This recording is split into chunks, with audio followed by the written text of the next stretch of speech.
Setelah tampilan seperti ini, silahkan masukkan user dan password.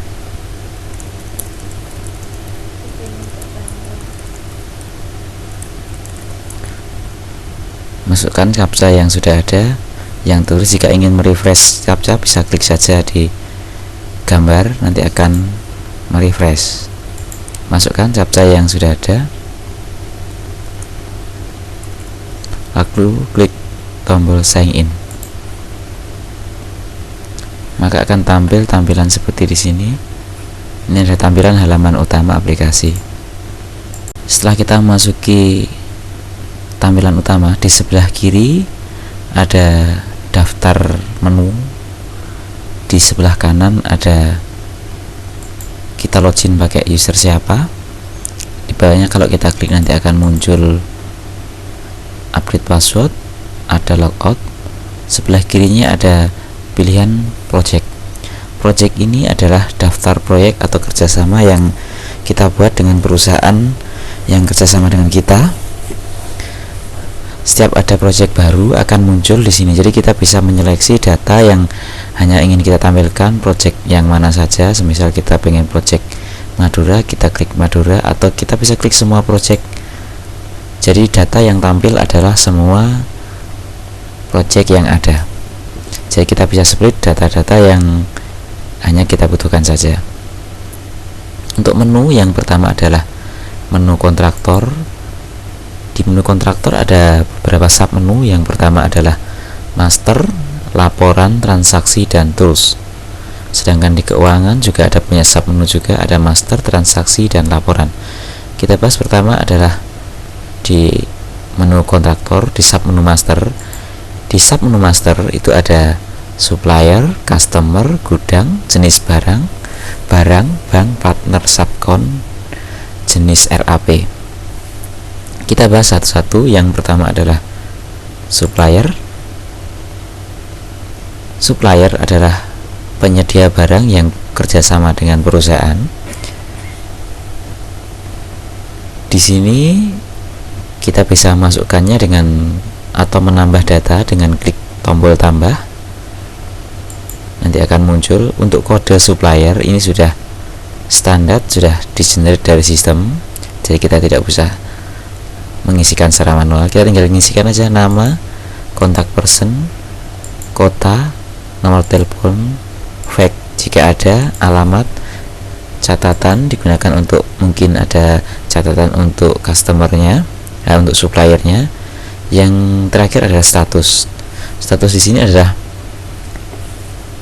status untuk supplier, apakah aktif atau tidak aktif, seperti itu. Untuk melakukan edit, kita bisa pilih supplier yang mana yang akan kita edit. Semisal sebenarnya klik di sini, lalu klik tombol ubah. Nanti akan muncul data supplier. Semisal kita tambah kota, kita edit kotanya, lalu kita simpan.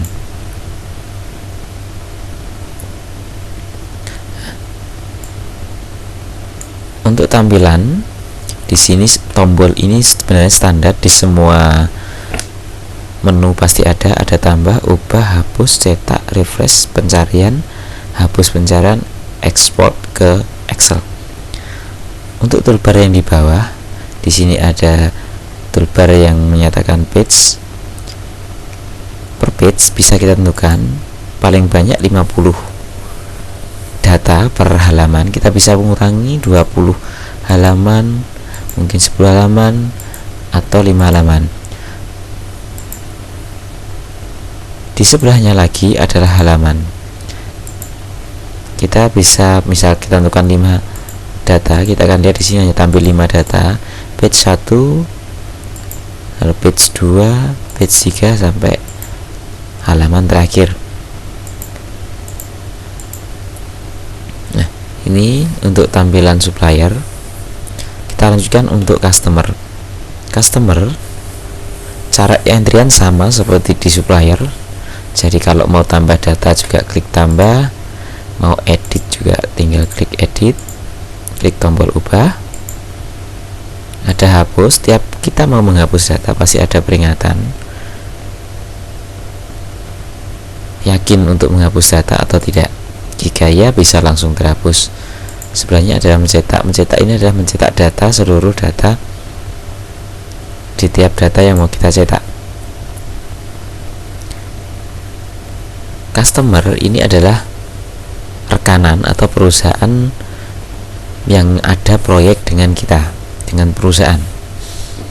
Jadi pada saat kita ada proyek baru atau kerjasama baru, kita masukkan dulu customer kita ke master customer. Setelah itu kita baru generate atau kita membuat kontrak kerja dengan customer.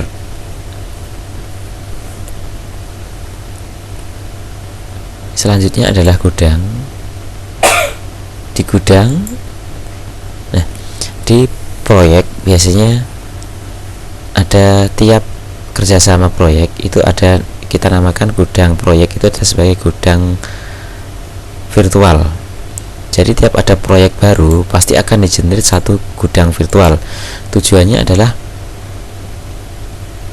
untuk memasukkan stok ke dalam proyek. Jadi misal kita ada proyek di Madura, otomatis sistem akan mengenerate gudang untuk di proyek Madura. Jadi pada saat ada pengiriman barang, otomatis barang akan masuk ke proyek.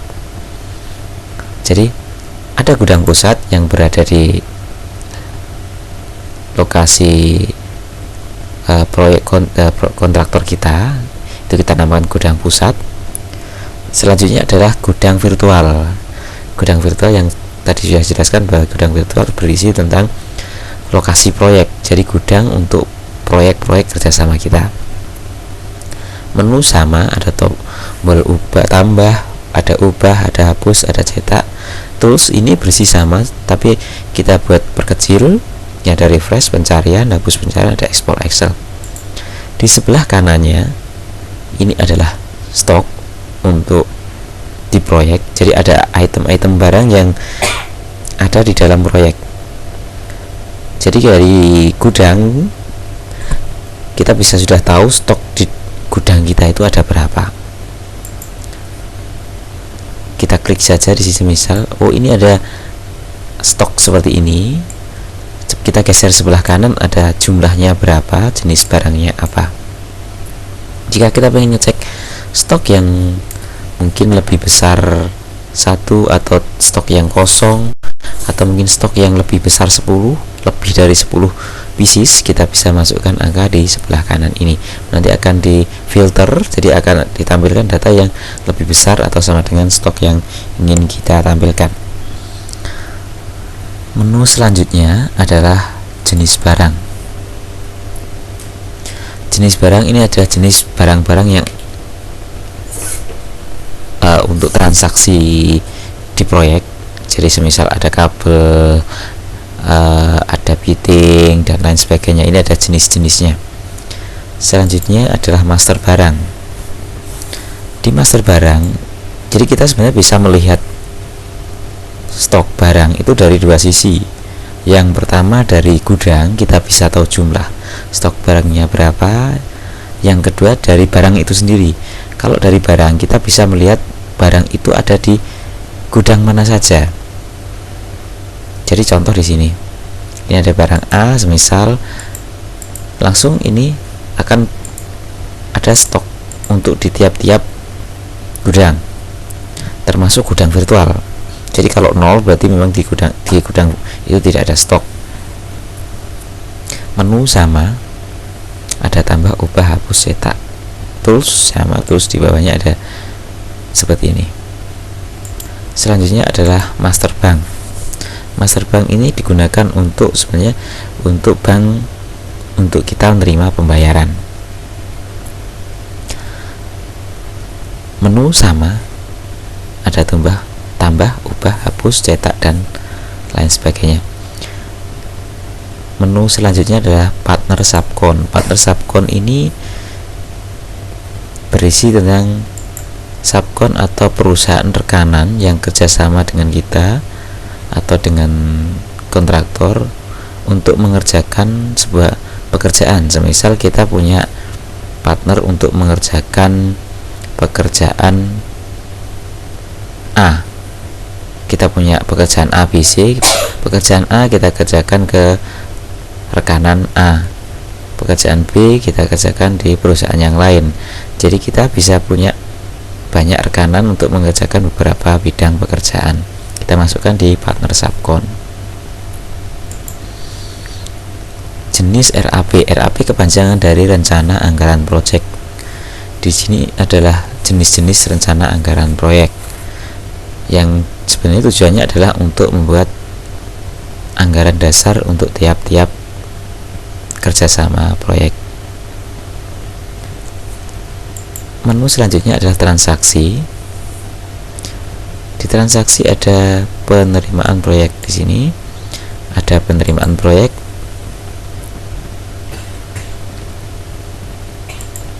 Di penerimaan proyek,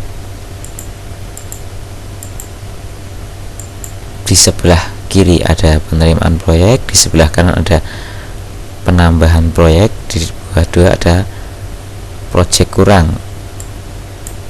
Nah, ini ada proyek tambah, proyek kurang. Jadi kadang kalau kita ada kerjasama, kadang ada namanya setelah hampir mau selesai sebuah pekerjaan, tiba-tiba dari customer kita itu menambahkan pekerjaan. Jadi awalnya nilainya misalkan 100 juta, dari pihak perusahaan customer kita ada pekerjaan tambah misalkan 50 juta, jadi nilainya jadi 150 juta, kita tambahkan ke pekerjaan tambah. Kita lihat di sini ada warna-warna. Di sini ada hijau, ada merah lagi, ada hijau. Ini sebenarnya adalah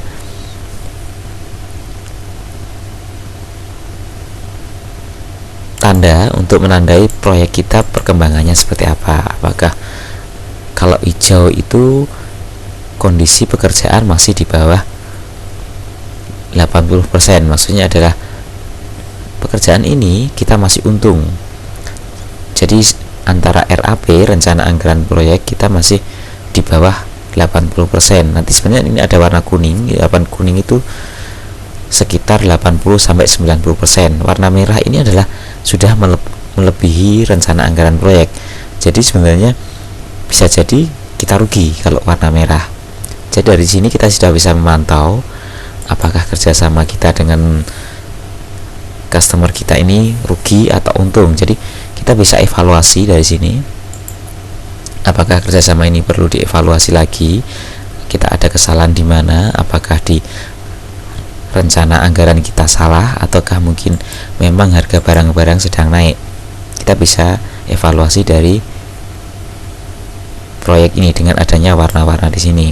Untuk menambahkan data, kita bisa klik tambah. Kita tambahkan di sini ada fil-fil yang harus ada data-data yang harus diisi. Sama menu tombol juga sama, jadi perlu kita bahas lagi. Yang selanjutnya adalah pembuatan rencana anggaran proyek. Rencana anggaran proyek ini terdiri dari dua bagian. Yang pertama adalah rencana anggaran proyek, yang di bawahnya adalah rencana anggaran proyek per barang. Rencana anggaran proyek ini adalah global rencana. Jadi kalau global rencana itu maksudnya tidak ada di situ, tidak menjelaskan detail tentang barangnya apa saja, tapi menjelaskan tentang total global untuk misalkan barang itu berapa, terus misalkan jasa kita berapa, atau mungkin ada biaya lain-lain, kita masukkan ke rencana anggaran proyek.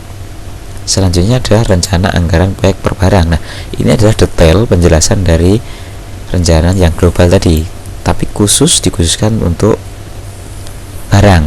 Jadi semisal kita punya rencana harga-harga barang dan barang kita habis berapa saja, kita jelaskan di rencana anggaran proyek untuk barang. Menu sama, kita ingin nambahkan, kita tambah. Nah, kita buat rencana untuk proyek yang mana, pertanggal berapa, kita tambahkan saja barangnya, semisal seperti ini. Jumlahnya berapa untuk proyek kali ini. harganya yang kita dapat pada saat kita buat RAP itu berapa.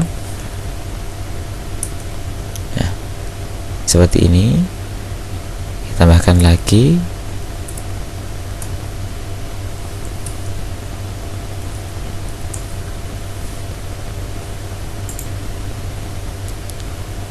Nah, maka akan muncul seperti ini. Jadi ini untuk proyek Surabaya, proyek Madura, kita membutuhkan item-item ini. Nah, ini untuk rencana anggaran proyek per barang. Selanjutnya adalah menu pembuatan PO. Pembuatan PO ini adalah purchase order. Jadi kita ingin membuat PO, kita buat PO-nya di sini. Menu sama, kita klik tambah untuk menambahkan. Nah, PO ini sudah mengarah ke proyek yang mana. Jadi pada saat buat PO kita sudah jelas PO ini dibuat untuk kerjasama kita yang mana. Nah, ini tujuannya juga untuk nilai proyek. Nanti ini akan juga untuk penilaian, jadi akan mengurangi RAP. Jadi kita bisa tahu proyek ini sudah habis berapa. Selanjutnya adalah penerimaan barang. Di penerimaan barang ini berdasarkan PO atau purchase order atau mungkin. Nah, kalau di sini satu PO bisa jadi satu kali penerimaan ataupun lebih dari satu. Semisal kita membuat PO dengan kebutuhan barang 100 unit, ternyata barang dikirim bisa beberapa kali. Yang pertama datang mungkin hari tanggal 1, kita pesan untuk tanggal 1, ternyata tanggal 1 hanya dikirim 50 unit. Terus tanggal 2 dikirim 50 unit lagi. Jadi penerimaannya bisa 2 kali atau 2 kali DO, delivery order. Tetapi tetap berdasarkan PO yang sudah kita ajukan ke supplier ya. Selanjutnya adalah pengembalian barang. Pengembalian barang ini berdasarkan dari penerimaan barang. Jadi semisal kita ada barang yang reject atau barang yang rusak, kita kembalikan dari pengembalian barang. Jurnal hutang ini sudah berhubungan dengan bagian keuangan. Jadi pada saat kita membuat PO, sebenarnya pada saat barang datang itu timbullah hutang kalau kita bayar mundur. Jadi kita masukkan ke jurnal hutang. Kenapa di sini ada jurnal hutang? Ini jurnal tapi tetap acuannya dari proyek. Jadi ngejurnal tapi dari hubungannya dengan proyek. Maksudnya adalah jurnal yang fokus ke proyek. Jadi pada saat kita jurnal nanti sudah ada hubungannya dengan proyek. Jadi jurnal untuk hutang proyek yang mana. Nah, selanjutnya adalah pembayaran PO. Di pembayaran PO atau pembayaran hutang,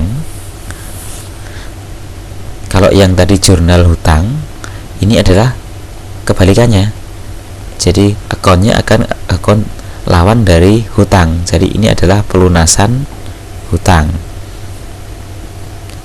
termasuk pelunasan PO. Kalau PO-nya untuk pelunasan PO, sedangkan jurnalnya akan masuk ke lawan dari jurnal hutang. Jadi untuk pelunasan di jurnal hutang. Selanjutnya adalah pembuatan kwitansi proyek. Pembuatan kwitansi proyek itu sebenarnya adalah pembuatan invoice. Jadi pada saat kadang untuk proyek itu kan ada termin, misalkan termin beberapa kali pembayaran. Nah, untuk penagihannya kita buatkan di pembuatan kwitansi proyek atau pembuatan invoice untuk proyek. Menu pun sama, invoice-nya seperti ini yang kita kirimkan ke customer kita, jadi untuk penagihan. Selanjutnya adalah menu kasbon. Menu kasbon ini ditujukan jika jadi ada misalkan pengeluaran uang untuk proyek di luar barang, di luar yang PO, itu kita masukkan kasbon. Misalkan ada biaya bensin, ada ATK, tetapi tetap masuk ke proyek. cara menambahkannya adalah ditambahkan. Nah, ini di sini juga sudah bisa masuk ke jurnal. Jadi di bawah kita, semisal kita ATK itu berarti jurnalnya adalah kas berkurang, sedangkan untuk barang atau stok barang mungkin bertambah. Jadi bisa langsung masuk ke jurnal. Selanjutnya adalah moving stock atau perpindahan stok. Perpindahan stok ini bisa jadi kita misalkan untuk penerimaan, ini ada yang kelupaan, ada untuk penerimaan barang. Penerimaan barang ini secara default dia akan masuk ke gudang proyek, tapi terkadang di sini langsung masuk ke gudang proyek, tapi terkadang barang itu tidak masuk ke gudang proyek atau masuk ke gudang utama dulu, dari gudang utama baru dikirim ke gudang proyek. Jadi kita stok masuk ke gudang utama, baru nanti ada surat jalan dari gudang utama, kita pindah mutasi stok dari gudang utama pindah ke gudang proyek, atau sebaliknya dari gudang ternyata sisa dari gudang proyek kembali lagi ke gudang pusat. Nah, kita bisa perpindahan atau mutasi atau moving stock dari menu moving stock.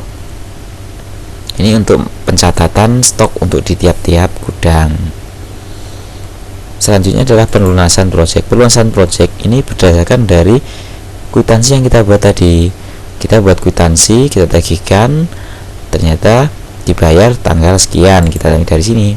Jadi untuk proyek mana, kwitansi yang mana, pembayaran untuk kita diterima dari bank yang mana. Ini pun bisa diterima dari beberapa kali. Ini juga sudah bisa masuk ke jurnal. Jadi masuk ke jurnal yang mana? Nah, ini bisa dari jurnal ini bisa langsung diinjek dari sini. Pelunasan proyek berarti adalah pelunasan piutang. Kalau pembuatan kwitansi itu masuk piutang, akun piutang, tapi untuk pelunasan proyek masuk ke pelunasan piutang. Kalau tadi pembuatan kwitansi masuk ke piutang, ini adalah lawannya ke pelunasan piutang. Ada satu lagi yang menu di bawahnya adalah pengembalian uang. Ada kalanya uang yang ditransfer dari pihak customer itu lebih. Jadi pada saat lebih, kita bisa kembalikan dari pengembalian uang. Selanjutnya adalah pemakaian barang proyek. Ini adalah untuk kita biar tahu stok di dalam proyek itu bagaimana. Semisal, jadi ini di entry oleh di bagian proyek, di gudang proyek.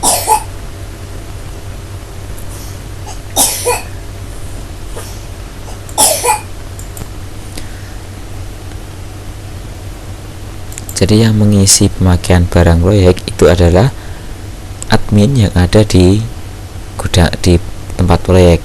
Tujuannya adalah biar kita tahu stok di tiap-tiap proyek itu ada berapa. Jadi stok ini selalu up to date. Yang selanjutnya adalah stock of name. Ini adalah untuk stok akhir bulan, atau terserah mau diisi untuk akhir bulan atau akhir periode apa, nanti kita entry di sini. Kita bandingkan stok fisik dengan stok sistem. Selanjutnya biaya subkon. Ini yang tadi saya jelaskan bahwa kita bisa mengerjakan pekerjaan tapi dikerjakan oleh perusahaan yang lain. Jadi kita outsource, dikerjakan perusahaan yang lain. Untuk transaksi sudah selesai, laporan standar ya. Untuk tiap-tiap laporan kita bisa cetak per project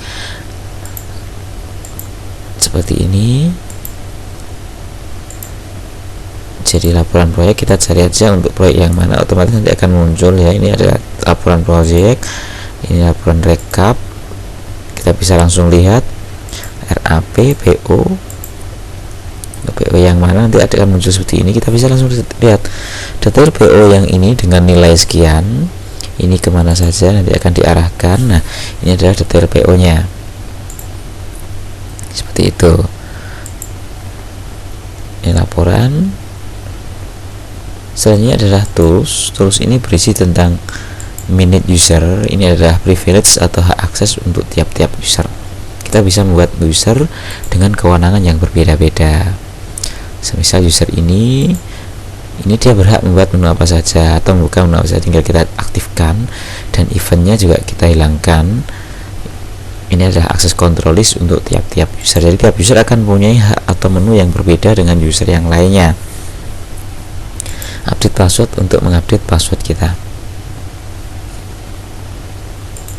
Sama menu dari sini, update password. Nah, ini adalah update password. Kita klik ubah, nanti akan ada passwordnya. Kita lanjutkan untuk keuangan. Untuk di menu keuangan, kita kliknya bukan di sini tapi di klik plus, ya, akan muncul seperti ini. Ada master, transaksi, laporan. Untuk master terdiri dari dua sub menu, periode keuangan dan master account atau rekening. Sedangkan untuk transaksi itu ada 3 sub menu, jurnal harian, jurnal penyesuaian, dan proses tutup buku. Untuk laporan ada 4 menu laporan: laporan jurnal, laporan buku besar, laporan neraca, dan laporan laba rugi. Yang pertama adalah periode keuangan. Periode keuangan itu adalah periode tutup buku. Nah, kita harus set awal. Untuk awal kita buat, kita mau periode keuangan per berapa periode. Jadi semisal untuk kita buat tambah saja, misalkan sekian, kita buat periode tanggal sekian, misalkan tanggal 1 sampai tanggal 30 bulan, statusnya aktif, kita simpan, ya kan, seperti ini. Untuk ubah, klik ubah. Semisal tanggalnya keliru nih, bukan tanggal 1, kita buat tanggal 2, simpan, nanti akan jadi, atau enggak, ini enggak jadi, saya hapus juga, klik saja, klik hapus, nanti akan hilang. Nah, itu. Selanjutnya adalah master account. Master account kita bisa tambahkan dengan cara klik tombol tambah, kode account, nama account, tipe account, ya. Kode app ini adalah dia turunan dari account yang mana. Habis itu, nah ini tujuannya untuk administrasi proyek sebenarnya, ya. Jadi, tapi kalau untuk account yang standar tidak dipakai. Selanjutnya adalah jurnal harian. Sebenarnya jurnal harian ini bisa diinjek dari yang tadi. Jadi tiap kita ngisi di kontraktor tadi, nanti sebenarnya juga masuk ke sini. Kalau di sini, terus apa bedanya ngisi di sana dan di sini? Kalau kita isi di sini, ini tidak ada hubungannya dengan proyek.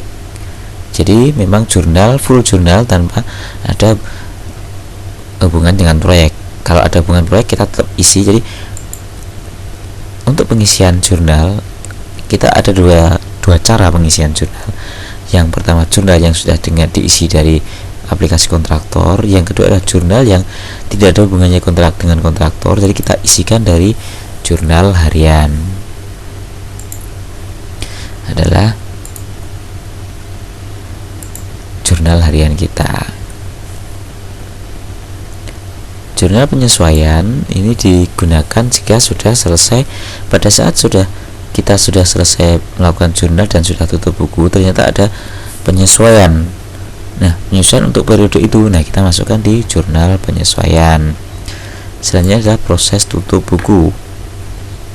Tutup buku ini adalah kita buat closing periode keuangan. Jadi misal untuk periode ini kita mau close, ditutup saja. Akan kita tutup, dan untuk transaksi itu tidak akan bisa diubah-ubah. Selanjutnya adalah laporan jurnal. Laporan jurnal itu ada per tanggal, per bulan, per tahun, sama per periode.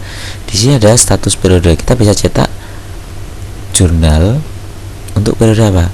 Periode yang sudah aktif. Aktif ini adalah periode yang masih belum ditutup.